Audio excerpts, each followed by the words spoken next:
Passa la ponta lagoa, botou. Yeah! Hora viva, pessoal, hora viva. Morinho está, budei, você te pergunta coisa que você toca na intro. É música Legítimo, de Devil K.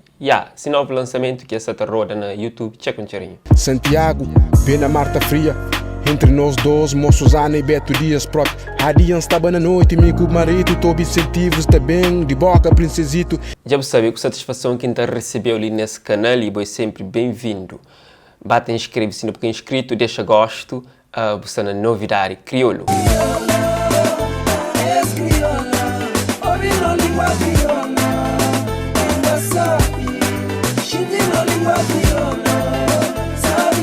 Dani junta com Elton e Elder MC para trazer tema SOS AGT. Esse AGT acho que é a abreviação de Achar a Grande Trace. Nós checa um cheirinho de vídeo que essa roda. Luta consegue é sonho junta. Criança é futuro, mano, estraga esses presente. Passado que não teve, tá postou na delinquente. Já dá trazer bonito, de 4 em 4 anos. Horas que ciclo features também tenta formatando. Gana Bay é mais novo tema de DJK. Videoclipe de música já está disponível, então convido a checar um cheirinho, depois eu te apanhar completo na YouTube. Muitas vezes pensa bem, uma vontade te aponta fica. Muitas queres que com queima na chão, me nunca fica. Derrotas multiplica, sonhos multiplica. Para você que gosta de funaná, nta flow, abre sala para o pila baixo. Exatamente, Tony fica te trazendo um novo tema, que terá nome de Minha Infância. Essa música te conta com a participação de Vá de Fica. Sa muito fixe, um bom funaná, Simon Flow. E te conta com as meninas na dança. Ngata fala de Chudu com o Tiki, rapaz de FBC. Fica ready, campeão. Nós chega um cheirinho.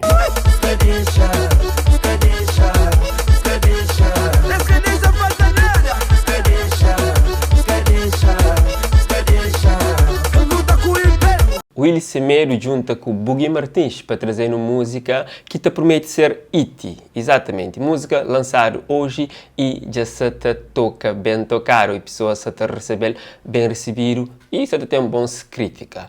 Música chama Lembra, videoclipe já se te roda, então convido a checar um cheirinho.